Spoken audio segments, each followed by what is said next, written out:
있습니다.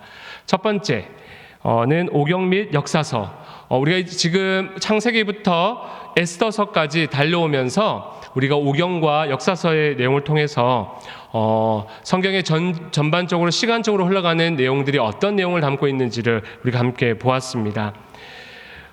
두 번째, 우리 시가서입니다. 주황색으로 그려져 있는 이 책 표지에 보시면 시가서 및 지혜서 5권이다 이렇게 되어 있는데요. 그 이어지는 5권의 책이 시가서 및 지혜서라고 이렇게 부릅니다. 그리고 마지막 17권의 책을 묶어서 예언서라고 이렇게 말하는데요. 여러분이 펜을 받으셨으면 이제 한번 써보시는데, 여러분 그 책 표지에 보면 회색 깔로 쓰여져 있죠, 글씨가요. 그래서 여러분이 펜으로 한번 따라 써보시라고 제가 표시해 뒀는데요. 첫 번째, 오경 및 역사서 17권은 창세기부터 에스더서까지 여러분 쭉 이어지는 내용이 담고 있고요. 한번 써보시기 바랍니다. 그리고 두 번째, 오늘 우리가 보게 되는 전도서가 포함되어 있는 시가서의 내용은요, 욥기, 시편, 잠언, 전도, 아가서로 되어 있습니다. 여러분 거기에 회색으로 되어 있는 부분을 한번 써보시길 바랍니다. 욥기, 시편, 잠언, 전도, 아가서. 좀 작아서 어려우실 수도 있는데요. 그래도 한번 써보시기 바랍니다. 써보셔야 기억하실 수 있을 것 같아서 한번 써보실 수 있도록 준비했습니다. 세 번째 예언서는요, 아가서 다음에 있는 이사야서부터 시작해서 구약성경 마지막 말라기까지 대선지서 5권과 소선지서 12권이 합쳐져서 17권의 책으로 이루어진 것이 예언서입니다. 이사야부터 말라기까지입니다. 자, 다 써보셨죠? 창세기부터 에스더까지는 역사서라고 이렇게 부르고요. 그리고 욥기, 시편, 잠언, 전도, 아가서 5권의 책을 묶어서 시가서라고 이렇게 부르고, 마지막 17권 이사야부터 말라기까지는 예언서입니다. 여러분 이미 잘 알고 있는 내용이긴 하지만 다시 한번 정리해 보시는 거예요. 자, 그렇다면 이제 시제순으로 이것을 조금 우리가 살펴보면요, 우리가 오늘 보게 되는 시가서, 전도서가 포함되는 시가서는 현재 시제입니다. 그러니까 현재 오늘 개인이 신앙생활 하면서 하나님 앞에 어떤 믿음의 고백을 올려드리는가라고 하는 것. 그래서 시가서는 현재이면서도요, 개인적인 내용을 담고 있고요. 그 앞에 있는 오경 및 역사서는요, 과거의 일이에요. 과거에 우리 하나님께서 민족적으로 우리를 어떻게 인도하셨는가라고 하는 내용을 담고 있고, 또 뒤에 이어지는 예언서는 이제 미래에 우리 하나님께서 우리 민족을 또 민족적으로 어떻게 이끌어 가실 것인가라고 하는 내용을 담고 있는 것이 예언서입니다. 자, 그러면 마지막으로요, 하나님께서 그 어떤 내용을 이 성경에 담고 계시는가라고 할 때는요, 첫 번째 역사서에는요, 하나님의 구원의 행동이 담겨집니다. 하나님께서 우리 이스라엘 백성들을 구원하시는 구원하신 그 하나님의 역사, 일하심이 담겨져 있는 것이 역사서에 담겨져 있는 내용이고요. 시가서는 그 하나님 앞에 이스라엘이 어떻게 반응했는가라고 하는 것이 담겨져 있고, 마지막 예언서는 하나님께서 말씀을 통해서 우리 이스라엘 백성들에게 어떤 말씀을 증거하시는가라고 하는 것이 담겨져 있습니다. 이것을 그 다음 두 번째 구약성경의 내용적 도식으로 한번 살펴보시면요, 하나님께서 하나님의 구원 행동과 하나님 말씀, 그러니까 역사서와 예언서를 통해서 우리 인간 이스라엘 백성들에게 말씀하신다면, 오늘 그 말씀하시는 하나님 앞에 오늘 이스라엘 백성들이 어떻게 반응하는가라고 하는 것을 담고 있는 것이 오늘 우리가 보게 될 시가서 및 지혜서 안에 담겨져 있는 내용입니다. 그러니까 여러분께서 구약 성경을 읽어가실 때 이제 앞으로 계속 말라기까지 쭉 이어갈 텐데, 우리가 앞에서 우리 17권 역사서를 배워올 때 어떤 내용을 담고 있었는가, 그리고 오늘 또 다음 주까지 배우게 될 시가서는 어떤 내용을 담고 있는가, 그리고 마지막까지 예언서는 어떤 내용을 담고 있는가, 그리고 그 관계는 어떻게 되는가라고 하는 것을 머릿속에 좀 그려보시면 오늘 내용이 조금 더 쉽게 다가오실 것 같습니다. 자, 그렇다면 오늘은 우리는 시가서, 전도서가 담겨진 시가서를 살펴볼 거니까 이 시가서 및 지혜서의 특징을 좀 살펴보면요, 프린트홈에 있는 그대로입니다. 첫 번째, 이 시가서에 포함되어 있는 책은 아까 여러분이 써보신 것처럼 욥기, 시편, 잠언, 전도, 아가서 5권의 책이 여기에 소속되어 있습니다. 두 번째는요, 대부분 시적 문체로 기록되어 있어요. 시의 표현이나 혹은 노래의 표현으로 기록되어 있다는 것입니다. 마지막 세 번째는요, 시간의 순서를 따르고 있어요. 제가 거기 오타가 하나 있는데요, 욥이 아니라 욥기입니다. 그러니까 욥기가 쓰여져 있던 배경은 족장 시대, 우리 아브라함 시대쯤의 이야기를 다루고 있다. 또 시편은 다윗의 이야기, 그리고 잠언, 전도, 아가서는 솔로몬이 우리가 기록했다라고 하는 것으로 알고 있으니 솔로몬 시대의 이야기가 담겨져 있는 것입니다. 그러니까 이 시가서도요, 짧은 5권의 책이지만 거기에 그 5권이 시대 순으로 배열되어 있다라고 하는 것을 우리가 알 수가 있습니다. 그렇다면 이 시가서 및 지혜서를 크게 두 부류로 구분해 보면요, 시가서와 지혜서로 나눌 수가 있는데, 이 시가서에 포함되어 있는 책은요, 시편과 아가서입니다. 시편, 아가서 두 권이 시가서에 포함되어 있는데, 이것은 시의 성격보다는 노래의 성격이 더 강해요. 왜냐하면 그 책의 이름을 좀 살펴보면 히브리어로 보면 시편은요, 찬양들이라고 하는 의미가 담겨져 있고요, 아가서는 다음 주에 배우게 될 텐데 노래들 중에 노래라고 하는 그 의미가 이 아가서라고 하는 책 이름에 담겨져 있는 뜻입니다. 그러니까 이 시편과 아가서는요, 노래의 성격이 더 강하다는 거예요. 그러면 두 번째 지혜서는 우리가 어떻게 구분할 수 있냐면 욥기, 잠언, 전도, 아가서 세 권이 포함이 되는데 삶의 지혜를 담고 있다. 내용적으로 살펴볼 때요, 거기에 두 번째 줄, 그러니까 지혜서 두 번째 줄에 있는 내용을 다 같이 한번 읽어보겠습니다. 시작. 세속화된 사회에서 하나님의 사람이 어떻게 살아야 하는가입니다. 그러니까 이 세상을 살아갈 때 우리 세속화된 사회 안에서 하나님의 사람이 어떻게 살아야 하는가라고 하는 그 지혜의 내용을 담고 있는 것이 욥기와 잠언과 전도서의 내용이다라는 거예요. 그래서 우리 지난 시간에 잠언의 내용을 쭉 살펴보면서 오늘 잠언의 그 내용을 우리에게 지혜를 주기 때문에, 하나님께서 지혜를 주시기 때문에 하루에 한 장씩 읽으면 한 달 동안 우리가 묵상할 수 있다. 그래서 하루에 한 장씩 읽으면 우리에게 도움이 된다라고 하는 내용을 지난 시간에 우리가 들었는데, 바로 오늘 우리의 삶의 지혜를 담고 있기 때문에 그렇다라고 하는 것입니다. 자, 그런데 이 세 권의 책은요, 조금 다른 형식으로 쓰여져 있어요.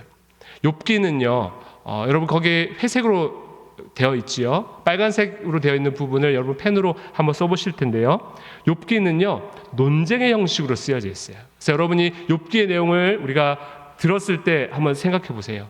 욥과 친구들이 서로 논쟁하는 내용들이 나오잖아요. 그리고 욥이 하나님 앞에도 논쟁하는 거예요. 왜 의인이, 왜 내가 하나님 앞에 올바로 살려고 하는 내가 고난을 당해야 하는가라고 하는 질문을 하잖아요. 그때 마지막에 하나님께서 나타나셔서 욥에게 대답해 주시는 내용으로 욥기가 마무리되고 있어요.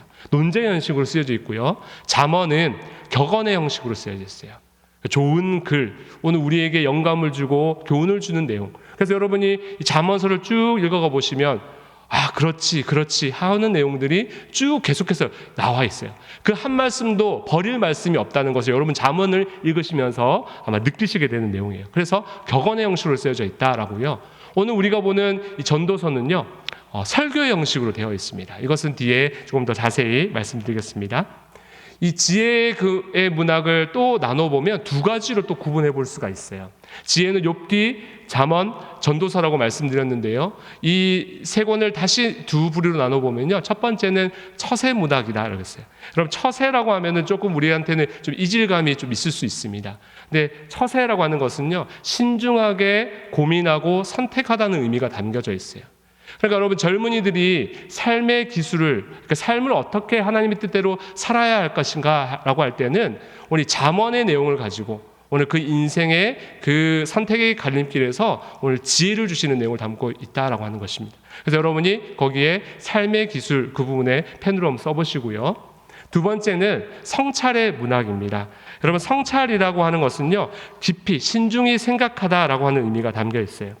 그러니까 오늘 우리 인간이 삶을 살아갈 때 여러 가지 고난이 찾아오고 또 고통이 찾아오잖아요. 그런 순간 가운데라도 오늘 우리의 삶이 하나님 안에서 어떤 의미를 담고 있는가라고 하는 것이 욥기와 전도서에 담겨져 있는 내용입니다. 그래서 여러분이 삶의 의미라고 하는 것에 펜으로 한번 진하게 한번 써보시길 바랍니다. 자, 여기까지 하면 우리가 구약의 전체적인 그림과 그리고 우리가 지금 다음 시간까지 보게 될 시가서의 내용과 그 시가서의 어떤 세부적인 또 흐름들을 우리가 한번 정리해 보았습니다. 그다음에 이제는 구체적으로 이제 다음 페이지로 넘기셔가지고요, 이제 전도서에 대해서 우리가 한번 살펴보도록 하겠습니다. 첫 번째, 전도서라고 하는 이 책 이름은요, 코엘렛이라고 하는 이 히브리어에서 왔습니다. 여러분, 코엘렛이라고 하는 것이요, 전도자라고 하는 의미를 담고 있는데요, 그 의미를 좀 깊이 살펴보면 모으는 사람, 소집하는 사람, 그러니까 모으다, 소집하다라고 하는 어원을 가지고 있는 것에서 출발한 것이 이 코엘렛이라고 하는 단어예요. 그러니까 여러분, 교회 안에서 모으다, 소집하는 사람, 이런 사람도 어떤 사람입니까? 전도하는 사람이잖아요. 그래서 우리가 한글 성경으로 바꿀 때는 전도자라고 이렇게 표현을 했습니다. 그런데 종교개혁자였던 마틴 루터 목사님은요, 이것을 조금 더 깊이 나가서 우리가 설교자로 우리가 이해하는 것이 더 좋다. 왜냐하면 아까 제가 전도서의 형식이 설교 형식으로 쓰여져 있다고 했잖아요. 그러니까 선포가 담겨져 있는 거예요. 그러니까 마지막에 우리가 또 보게 될 말씀이긴 하지만 오늘 우리가 읽은 주제의 말씀, 창세기 그 전도서 12장 1절의 말씀에 보면 너의 창조주를 기억하라라고 이렇게 외치고 있잖아요. 선포하고 있잖아요. 그래서 전도자, 오늘 이것은 더 깊이 나가서 설교자로 이해하는 것이 더 좋을 것 같습니다. 그래서 전도자든 설교자든 여러분, 코엘렛이라는 의미는 그런 의미를 담고 있다라고 여러분 이해하시면 되겠습니다. 두 번째, 그렇다면 이 책을 누가 기록했는가? 저자입니다. 여러분, 우리가 통상적으로 솔로몬이 이 책을 기록했다 우리 잘 알고 있잖아요. 학적으로 따지면 솔로몬이 썼냐 혹은 다른 사람이 썼냐라고 하는 의견이 분분하지만 분명한 것은요, 솔로몬이 쓴 것 같아요. 왜냐하면 제가 전도서의 말씀을 전체적으로 쭉 묵상해 보니까 세 구절의 말씀에 그런 근거가 나오는데요. 첫 번째, 우리 전도서 1장 1절입니다. 다 같이 읽어보겠습니다. 화면을 보시고요. 시작. 다윗의 아들 예루살렘 왕 전도자의 말씀이라. 여기 보니까 다윗의 아들이라고 표현하고 있잖아요. 물론 다윗의 아들이면 그 손자들도 포함할 수 있겠지만 다윗의 아들, 직접적인 아들은요, 바로 솔로몬 임금이었습니다. 그리고 우리 전도서 1장 16절의 말씀 읽어보겠습니다. 시작. 내가 내 마음속으로 말하여 이르기를 보라, 내가 크게 되고 지혜를 더 많이 얻었으므로 나보다 먼저 예루살렘에 있던 모든 사람들보다 낫다 하였나니 내 마음이 지혜와 지식을 많이 만나 보았음이로다. 오늘 이 책을 기록한 사람이요, 고백하는 내용인데요, 여러분, 지혜, 내가 어떤 다른 사람들보다 많은 지혜와 지식을 만나봤다라고 자부할 수 있는 사람이 누구입니까? 우리 솔로몬이잖아요. 자, 그리고요, 전도서 12장 9절의 말씀입니다. 같이 읽겠습니다. 시작. 전도자는 지혜자이어서 여전히 백성에게 지식을 가르쳤고 또 깊이 생각하고 연구하여 잠언을 많이 지었으며. 아멘. 그럼 잠언을 지은 사람이 누구였습니까? 솔로몬이잖아요. 오늘 전도서의 내용을 살펴보면 곳곳에서 이 솔로몬이 기록했을 거다라고 하는 것이 이 근거가 나오고 있어요. 그래서 우리는 전도서의 저자는 누구인가 할 때는 솔로몬이 기록했다라고 이렇게 우리가 생각하면 되겠습니다. 세 번째, 그러면 이 전도서를 쭉 읽어갈 때 우리가 핵심적으로 볼 수 있는 단어가 무엇인가? 세 단어가 나오는데요. 첫 번째는요, 우리가 잘 아는 헛됨입니다. 이 헛됨이라는 단어가 38번, 제가 찾은 것으로 38번인데 그 이상이 될 수도 있고 그 이하일 수도 있는데 한 30번 이상은 이 헛됨이라는 단어가 나오는 것 같습니다. 그런데 이 똑같은 단어가요, 다른 성경에서는요, 단 한 번밖에 나오지 않는다는 거예요.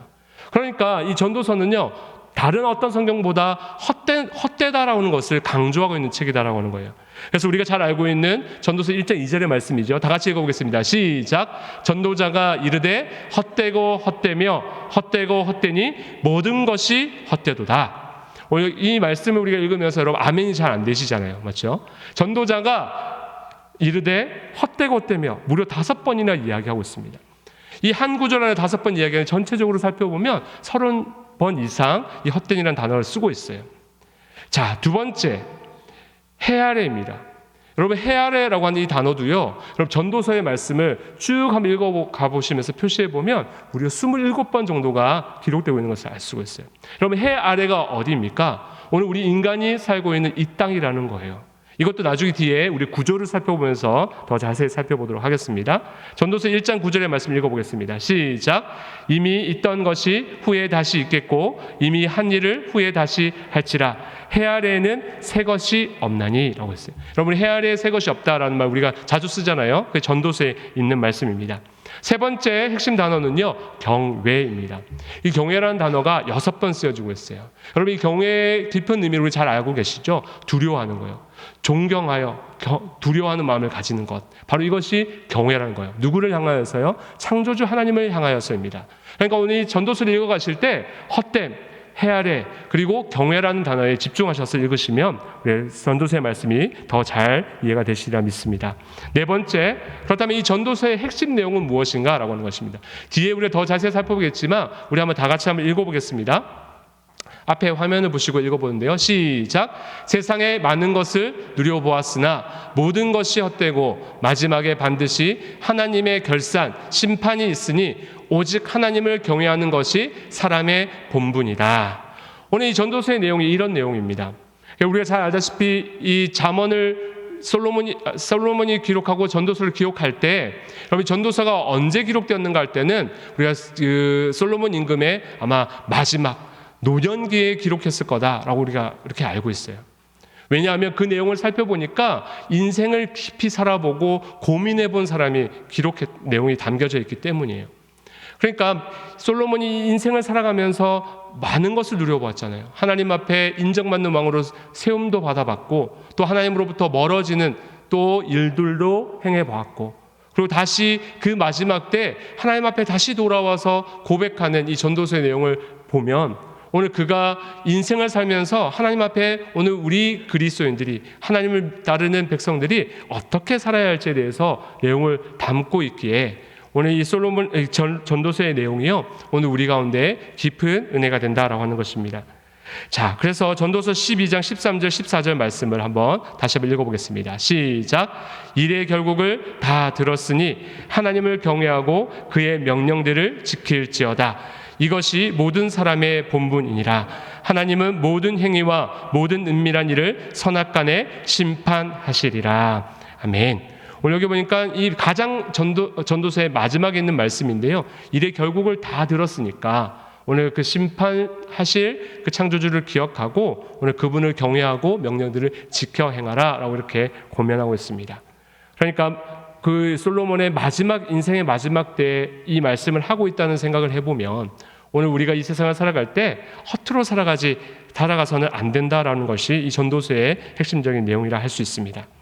자, 그렇다면 마지막 5번째, 이 전도서는 또 특별한 의미를 담고 있는 책인데요, 그 구약 성경 중에서도요 5 두루마리 책을 구분을 하여서 절기마다, 이스라엘 중요한 절기마다 읽었던 책이 있는데, 첫 번째는 아가서이고요, 두 번째는 룻기고요, 세 번째는 예레미야 애가이고, 네 번째는 전도서, 5번째는 에스더서입니다.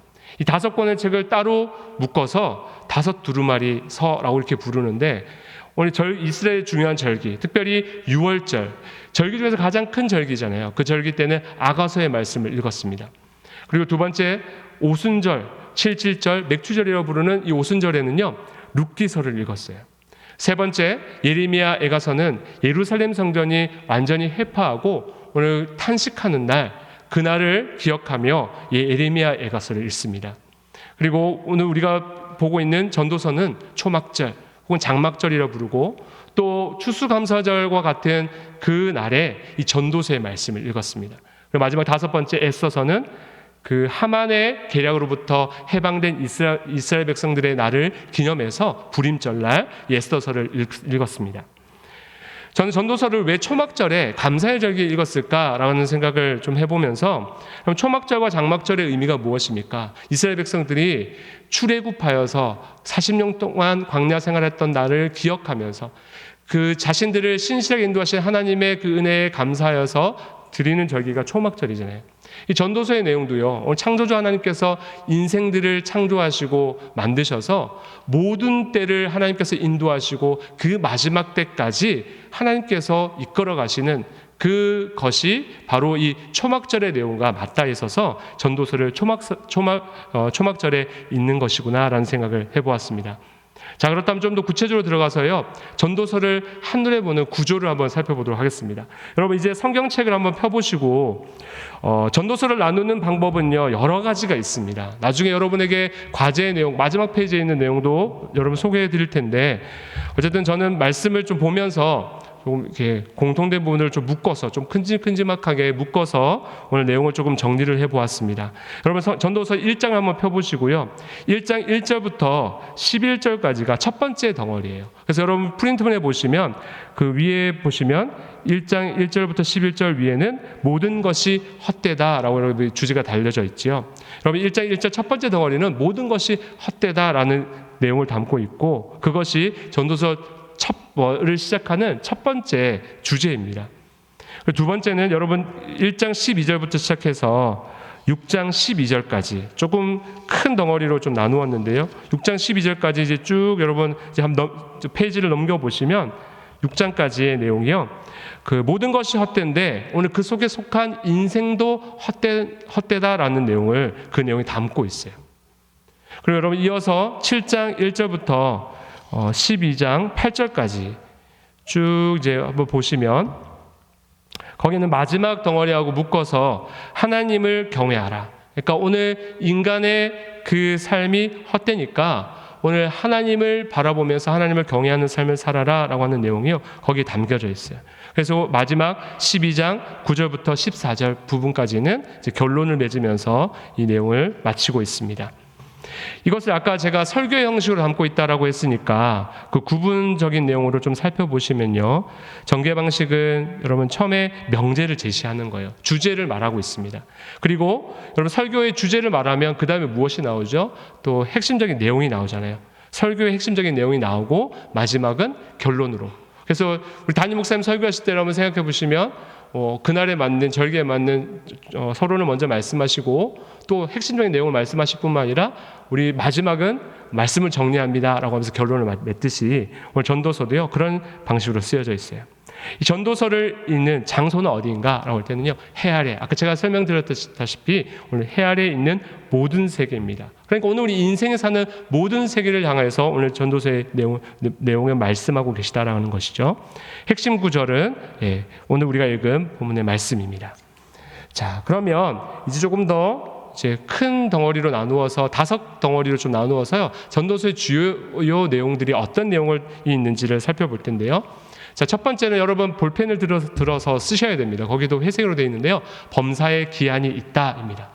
모든 일에는 기한이 있다입니다. 범사에 기한이 있다.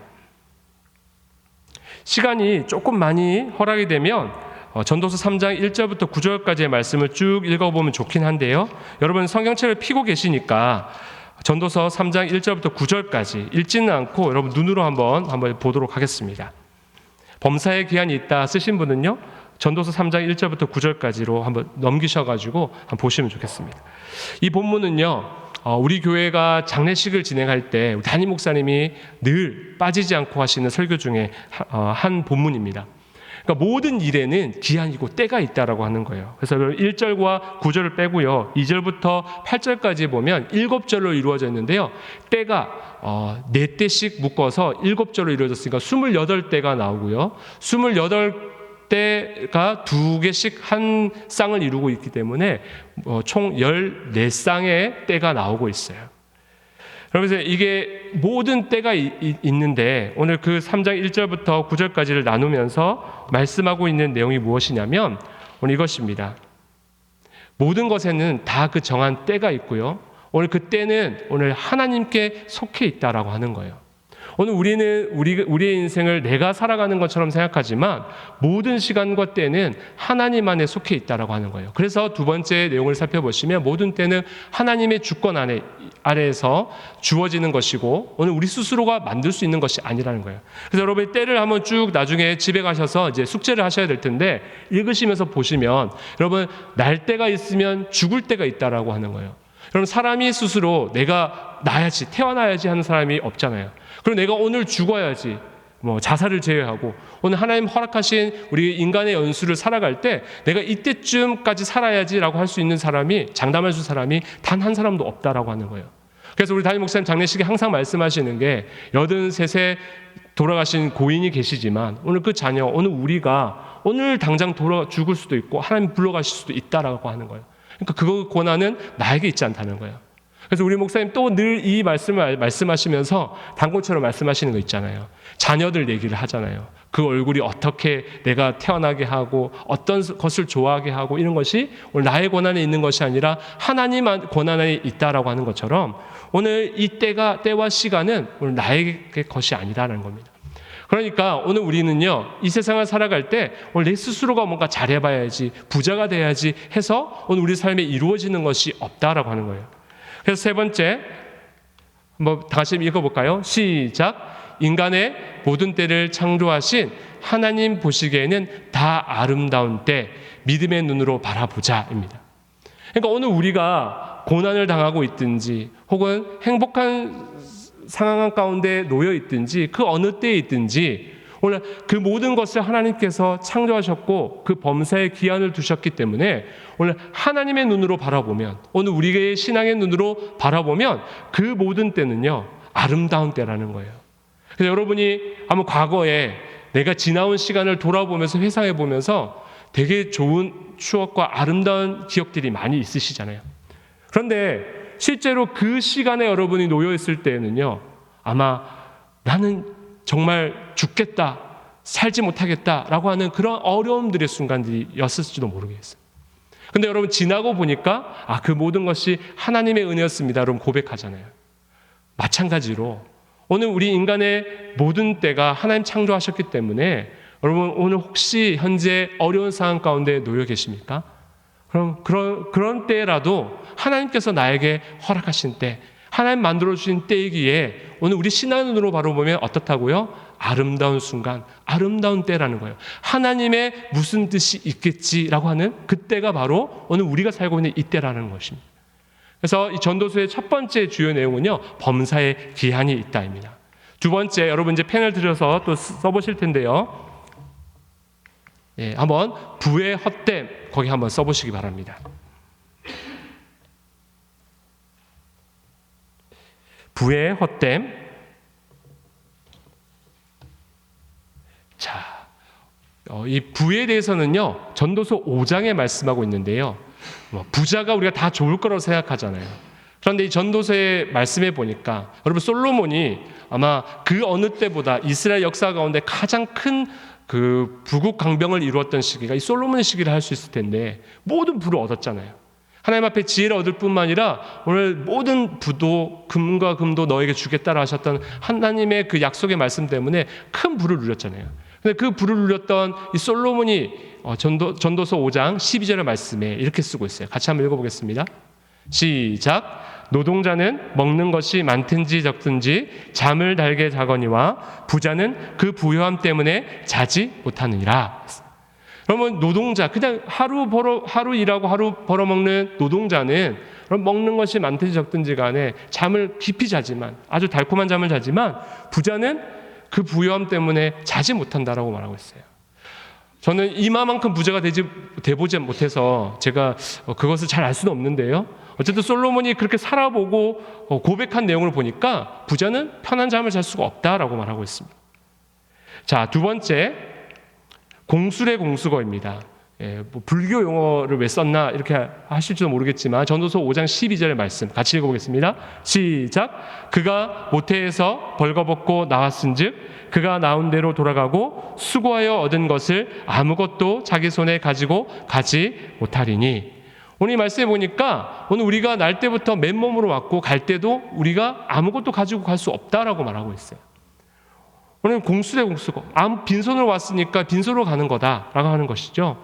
오늘 부가 오늘 우리가 생각할 때 우리의 노력으로 많이 축적했으니까 내가 이거 가지고 무엇인가 이룰 수 있다. 혹은 이것을 내가 가지고 가야지라고 하는 그런 착각 속에 살아가지만 모든 인생은 그 부를 이 세상 떠나갈 때는 가져갈 수 없다라고 하는 것입니다. 세 번째는 하나님의 선물이라는 것입니다. 19절의 말씀 같이 읽어보겠습니다. 시작. 또한 어떤 사람에게든지 하나님이 재물과 부요를 그에게 주사 능히 누리게 하시며 제 몫을 받아 수고함으로 즐거워하게 하신 것은 하나님의 선물이라. 아멘. 여러분, 여기 보니까 어떤 사람에게든지예요. 한 사람에게가 아니고 또 혹은 어떤 부류의 사람에게만이 아니라 어떤 사람에게든지입니다.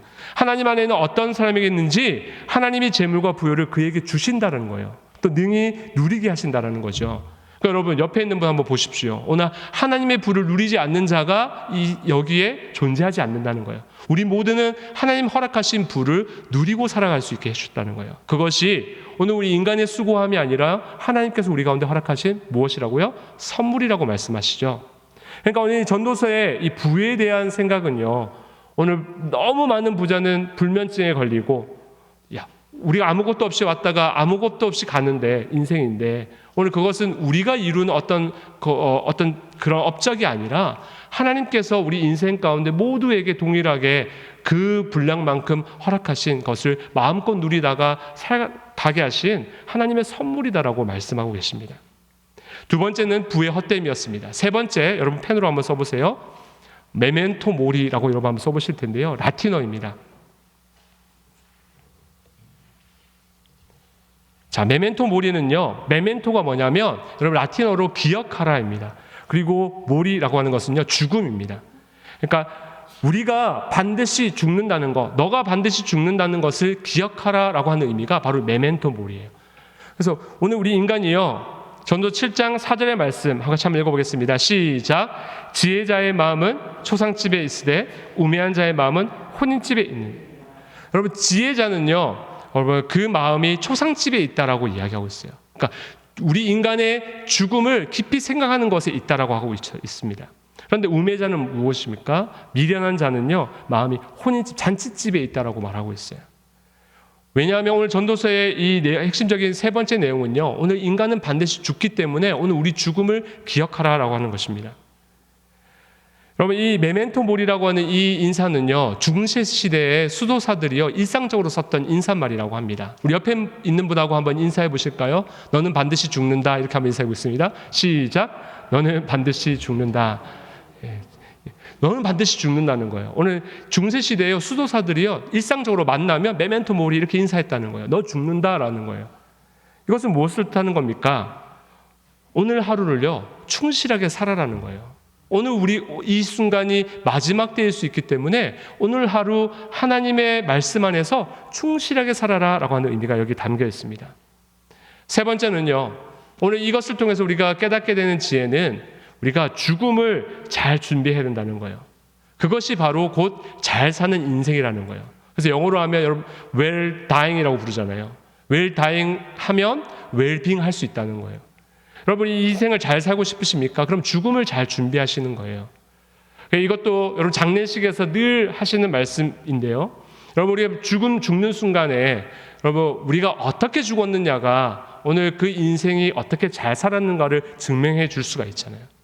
그럼 다시 반대로 우리는 아직 죽지 않은 인생이기 때문에 살고 있는 인생이잖아요. 그럼 우리가 잘 살려면 어떻게 해야 합니까? 죽음을 잘 준비해야 된다는 거예요.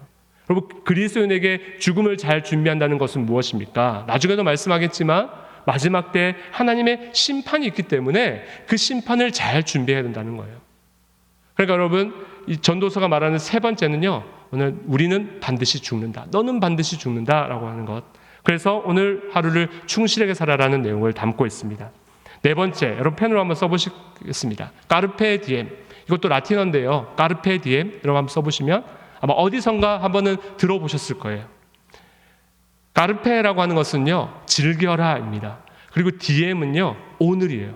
그러니까 여러분, 오늘을 즐겨라. 혹은 이 시간에 충실하라. 라는 의미가 오늘 여기에 담겨져 있어요. 전도서 11장 9절 10절 말씀입니다. 같이 읽어보겠습니다. 시작. 청년이여 내 어린 때를 즐거워하며 내 청년의 날들을 마음에 기뻐하여 마음에 원하는 길들과 내 눈이 보는 대로 행하라. 그러나 하나님이 이 모든 일로 말미암아 너를 심판하실 줄 알라. 그런즉 근심이 내 마음에서 떠나게 하며 악이 내 몸에서 물러가게 하라. 어릴 때와 검은 머리 시절이 다 헛되니라. 여러분, 이 말씀을 읽으시면서 여러분 어떤 생각이 드시나요? 저도 청년의 때 이 말씀을 읽으면 그래, 즐거워하면서 즐겨야지라는 생각을 하게 돼요. 그런데 여러분 9절 마지막 부분을 보세요. 그러나 항상 이게 문제인 거예요. 그러나 하나님이 이 모든 일로 말미암아 너를 심판할 줄 알아라. 저는 이 말씀 읽으면서 이런 생각해봐요. 어린 아이들에게요 장난감 주면서 야, 너 마음껏 놀아도 돼. 그러나 너 시험 성적 나쁘게 나오면 알아서 해 라고 하는 이런 의미가 좀 느껴지거든요. 왜냐하면 10절의 말씀에 보니까 맨 마지막에 다 헛되다라고 말하고 있어요. 그런데 이 말씀을 읽으면서 과연 그럴까라는 생각을 하면서 좀 말씀을 좀 깊이 살펴보았는데요. 여러분, 하나님께서 우리 가운데 허락하신 모든 것은요 한 선한 것이잖아요. 오늘 이 세상을 창조하실 때 오늘 창조하시고 심히 좋았다라고 말씀하셨잖아요. 그래서 여러분, 오늘 우리 가운데 있는 것이 무엇입니까? 오늘 어떤 여러 가지 욕구들이 있어요. 그래서 여러분, 욕구 중에서 뭐 식욕도 있고요, 성욕도 있고, 뭐 수명욕도 있고, 여러분 이런 여러 가지 욕구들이 있잖아요. 근데 여러분, 이 욕구들이 여러분 나쁜 것일까요? 아니잖아요. 좋은 것이에요. 우리가 먹고 싶은 욕망이 있어야 먹고 튼튼하게 우리가 살아갈 수 있는 거고요. 또 성욕이 있어야 또 번식할 수 있고요. 또 여러분 수명욕, 잠을 충분히 자야 또 힘을 얻을 수 있는 것이잖아요. 욕구는 원래 하나님 은혜 안에서 아름답게 창조됐고 우리 인간에게 즐길 것으로 선물로 주셨는데, 그럼 여기에 말씀해 보니까 우리가 말씀 보면 즐기는 것을 마음껏 즐기지 말아라 라고 하는 것처럼 이 말씀을 느끼는 이유는 무엇입니까? 심판이 있다라는 두려움 때문이에요. 그런데 10절의 이후에 다 헛되다, 제가 노란색으로 표시하는 이 말씀을 제가 다른 영어 성경을 살펴보니까 헛되다라는 의미보다는요 사라진다는 의미가 있는 거예요. 그래서 여러분 10절의 말씀을 다시 그런 의미로 다시 읽어보면요, 그런즉 근심이 내 마음에서 떠나게 하라는 거예요. 오늘 우리 마음에 있는 근심과 걱정거리를 떠나게 하고 악이 내 몸에서 물러가게 하라. 어릴 때와 검은 머리 시절이 사라져버리기 때문이다 라고 말하는 거예요. 무엇을 뜻하는 겁니까? 오늘 하나님께서 힘을 주시고 오늘 우리의 가운데 즐길 욕구들을 주셨을 때 오늘 그것을요 마음껏 즐기고 활용하고 오늘 누리라는 거예요. 그런데 오늘 우리는 이 말씀을 읽으면서 오늘 나의 욕구는 다 억압시켜야 되고 없어져 버려야 될 것이고 오늘 우리 오직 말씀 읽고 기도만 해야 된다라고 하는 것으로 우리가 이 말씀을 해석하니까 굉장히 이 말씀을 읽는 청년들은요 부담스러운 마음이 생기는 것 같아요. 그래서 이 말씀을 좀 정리해 보면요, 즐김은요 하나님께서 우리에게 주신 선물이라는 겁니다. 두 번째, 근데 이 즐김을 거부하는 것도요 오늘 불신앙일 수 있다라고 하는 거예요. 하나님께서 우리에게 주신 이 욕구들을 우리가 마음껏 누리고 또 즐기는 것도 하나님께서 우리에게 주신 은혜일 수도 있는데 오늘 그것을 거부하는 것이 불신앙이 될 수도 있다라는 것이죠.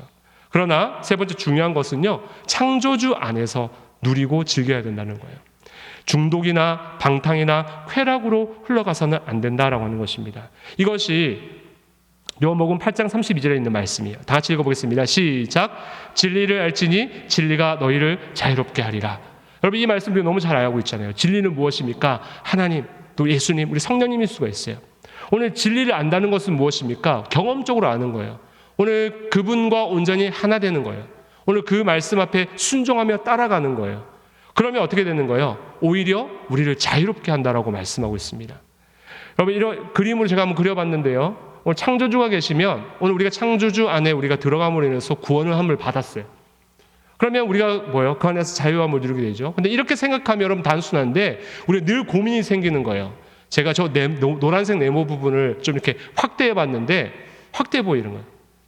늘 무엇이 문제냐면요, 그 안에 창조주 안에 들어가서 그 창조주의 뜻대로 살아가는 사람은 괜찮은데 늘 저 경계선에 있는 사람이 문제라는 거예요. 내가 여기 한 발자국 안에 들어가 있냐 한 발자국 밖에 있느냐라고 해서. 여러분 한 발자국 안에 하늘 밖에 되게 굉장히 가까이 있는 것처럼 보여도요, 저것은 하늘과 땅 천지 차이인 거예요. 여러분 어쨌든 저 원 안에 창조주 안에 들어와 있는 자는요 창조주 안에 있는 사람인 거고요, 저기 한 1mm 정도 밖에 벗어나 있는 저 사람은요 어쨌든 원 밖에 있는 사람, 창조주 안에 있지 않은 사람이라는 거예요. 근데 여러분 우리는 늘 생각하죠. 나는 신앙이 어느 정도 수준까지 이르렀을까라고 생각할 때 늘 우리는 저 경계선 어디쯤 있을 거라라는 생각을 하게 돼요. 왜냐하면 나는 하나님의 말씀을 온전히 순종하지 못한다는 늘 죄의식 가운데 살아가기 때문에. 근데 여러분 믿음과 오늘 구원이요, 오늘 뭐 한 50% 아니 더 좀 줄여서 10%쯤 있고 혹은 어떤 잘 나가는 사람은 90%쯤 있고 이렇게 나누어질 수 있을까요? 아니라는 거예요. 오늘 창조주 안에 들어와 있으면 그럼 100% 오늘 창조주 안에 있는 거예요. 그런데 우리는 들어오긴 들어온 것 같은데 오늘 내 삶을 돌아보면 별로 그렇게 들어와 있는 삶처럼 보이지 않고 있는 분들이 계실 수도 있어요. 죄송하지만 오늘 그런 분들은요, 하나님 안에 안 들어오신 것일 수도 있습니다. 오늘 하나님 안에 들어왔다면 오늘 우리가 고민이 없는 거예요. 아까 진리를 알지니 진리가 너희를 자유케 한다 했잖아요. 근데 여러분, 자유하지 않는 이유는 무엇입니까? 진리 안에 들어와 있지 않기 때문이에요. 늘 어디 저 경계선쯤에 여러분 서성이면서 오늘 내가 헌금을 드리는 것 같은데 늘 하나님 앞에 다 드리지 않는 어떤 찝찝함 때문에 살아가거나, 혹은 내가 하나님 말씀 앞에 온전히 산다고 다짐하면서도요, 늘 돌아보면 내 삶이 그렇지 않은 것으로 인하여서 죄의식 있는 분들은 다시 한 번 더 깊이 생각해 볼 필요가 있다는 거예요. 오늘 우리의 믿음은요, 창조주 안에 100% 있느냐, 혹은 밖으로 완전히 벗어나 있느냐, 오늘 이 싸움인 거예요. 그래서 오늘 여기서 전도서에 말하는 까르페 디엠은 오늘 하루를 내가 충실하게 살면서 오늘 창조주 안에서 오늘 하나님께서 허락하신 그 범위 안에서 우리 누릴 수 있는 것을 마음껏 누리게 하신 그 은혜, 그것이 바로 전도서의 네 번째 오늘 이 내용에 담겨져 있는 내용입니다. 마지막 다섯 번째, 오늘 네 번째와 연결해서요, 다섯 번째는 창조주입니다. 너의 창조주를 기억하라입니다. 전도서 12장 1절로 2절 말씀인데요, 같이 읽어보겠습니다. 시작. 너는 청년의 때에 너의 창조주를 기억하라. 곧 공고한 날이 이르기 전에, 나는 아무 낙이 없다고 할 해들이 가깝기 전에, 해와 빛과 달과 별들이 어둡기 전에, 빛 위에 구름이 다시 일어나기 전에 그리하라. 전도서 12장 13절 14절 말씀입니다. 시작. 일의 결국을 다 들었으니 하나님을 경외하고 그의 명령들을 지킬지어다. 이것이 모든 사람의 본분이니라. 하나님은 모든 행위와 모든 은밀한 일을 선악간에 심판하시리라. 아멘. 그래서 마지막 그 전도서의 내용은요, 전도서의 모든 논의는 창조주 안에서입니다. 그래서 여러분이 헛되다라고 말하는 것도 창조주 안에서 우리 인생을 바라보니까 창조주 안에 있지 않는 그 인생이 헛되다 말하는 것이고요, 오늘 창조주 안에 있는 인생이 헛되다고 말하는 것이 아니다라고 하는 것입니다. 두 번째, 그렇기 때문에 우리 창조주 안에 존재한다면 우리가 하나님을 온전히 경외하고 그의 명령을 지켜 행하라입니다. 마지막 세 번째는요, 그 마지막 때 반드시 심판이 있기에 오늘 우리 하루를 오늘 하나님 말씀 안에서 충실히 행하며 살아가라라고 하는 것이 마지막 이 전도서의 내용입니다. 그래서 이 내용을 전체적으로 정리해 보면요, 여러분 나누어드린 프린트물입니다. 우리 한번 긴 내용이긴 한데요, 검은색 글씨만 한번 다 같이 읽어보겠습니다. 검은색 글씨만, 파란색 말고요, 검은색 글씨만 같이 읽어보겠습니다. 시작. 전도서의 내용을 요약하면 창조주를 기억하고 죽음을 생각하며 오늘을 즐겁게 살라는 것입니다. 즉 전도서의 중요한 키워드는 세 가지입니다. 창조주, 죽음, 기쁨, 즐김입니다. 전도자는 사람의 행복과 성공이 자신의 행동에 달리지 않았다라고 말씀합니다. 현실의 경험이 그와 어긋나는 경우가 많기 때문입니다. 그래서 전도서는 얼핏 보기에는 부정적이고 절망적으로 보입니다. 그러나 이 책은 궁극적으로 하나님만이 모든 사물의 의미를 아신다는 것을 알려줍니다. 전도서는 인간에게 있어서 미래는 알 수 없는 현실이기에 인간에게 주어진 삶 가운데 가장 중요한 것은 현재이며 오늘 하나님이 주신 선물을 즐기며 사는 것이 최선의 길이라고 강조합니다. 그러나 미래의 모든 일을 선악간에 심판하시는 창조주 하나님을 기억해야 한다라고 말씀합니다. 따라서 그리스도인들은 본분을 지켜 창조주 하나님을 경외하고 그의 명령들을 지키며 살아가야 합니다. 오늘 여기 이게 전체적인 내용을 요약한 것입니다. 우리 한 해의 마지막 우리 12월 달을 보내고 있습니다. 결산을 하고 정리하는 달이 우리가 지금 보내고 있는 달이고 새로운 해를 준비하는 달입니다. 오늘 결산의 기준은 우리 하나님이십니다. 전도서의 말씀을 따라서 창조주 하나님을 기억하며 또 선악간에 심판하시는 하나님 앞에 경외와 순종함으로 살아가시는 우리 사랑하는 모든 김혜재의 권속들 되시기를 주님의 이름으로 축복합니다. 여러분 마지막 페이지 한번 보시면요, 여러분 이제 과제를 드릴 텐데요, 여러분 전도서의 내용을 이제 전체적으로 들었으니까 집에 가셔가지고요, 일주일 동안 이 전도서를 한번 읽어보시는 거예요.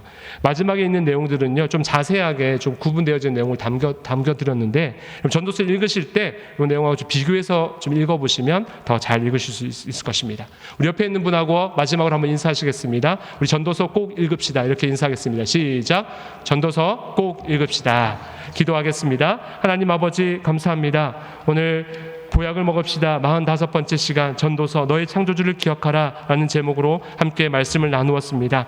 오랜 시간 우리가 말씀을 나눌 때 전도서를 통하여 우리에게 주시는 말씀 또 나에게 주시는 말씀이 무엇인지를 우리가 귀 기울이며 오늘 함께 말씀을